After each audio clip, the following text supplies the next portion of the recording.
To understand the English crown under William Rufus, we have to look past the medieval myths of divine right and chivalry. The Norman monarchy operated as a highly profitable, violent extortion racket. Rufus centralized his power by weaponizing the administrative capabilities of his royal council, the Curia Regis. This inner circle of advisors and knights traveled with the king, ensuring his authority reached every corner of the realm. The Curia Regis functioned as a forensic accounting firm.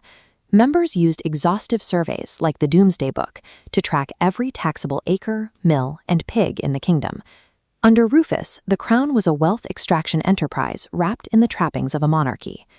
The Norman state treated the English church as the kingdom's most massive taxable real estate portfolio. Execution of this strategy fell to Ranulf Flambard, the king's chief financial minister and primary enforcer of royal extortion. Flambard developed a brilliantly ruthless racket. When a wealthy bishop or abbot died, he deliberately left the position vacant, allowing the crown to siphon the estate revenues directly into the royal vault. When the Archbishop of Canterbury died in 1089, Rufus kept the seat empty for years. By compounding these manufactured vacancies across the country, the crown generated massive, continuous liquidity. While chroniclers denounced Rufus's lack of piety, the crown's internal financial success was undeniable. Rufus successfully transformed a divine institution into a captive revenue stream, achieving a lucrative financial monopoly. This hoarded wealth funded continuous aggressive military expansion in Normandy and Maine. Rufus transitioned away from traditional feudal levies toward a purely mercenary military. This professional force provided greater control, but it required massive liquid capital to function. The logistical overhead was immense. In 1096, Rufus bought the Duchy of Normandy for 10,000 marks.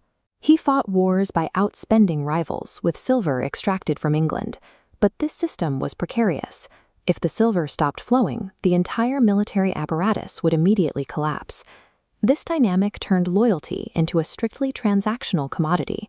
In the Norman court, allegiance was bought by the highest bidder. By operating entirely on bribery and fear, Rufus alienated the nobility, stripping himself of authentic allies. In an empire built on transactions, power belongs solely to the man who physically commands the silver. On August 2nd, 1100, the king joined a royal hunt in the New Forest. It was an isolated location, populated by pragmatic, heavily armed nobles. A single arrow pierced Rufus's lung, killing the king instantly. The reaction of the hunting party was highly irregular. There was no grief, there was no panic, and no immediate pursuit of the shooter, Walter Tyrrell. Instead, Walter Tyrrell fled unhindered toward France.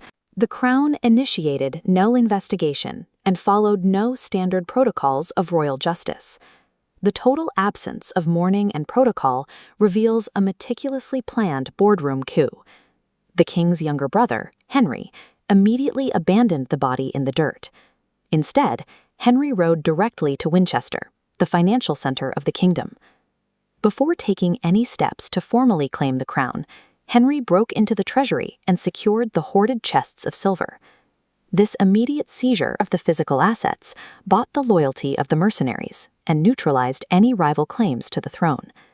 Henry I finalized the hostile takeover by proving that whoever controls the silver controls the kingdom.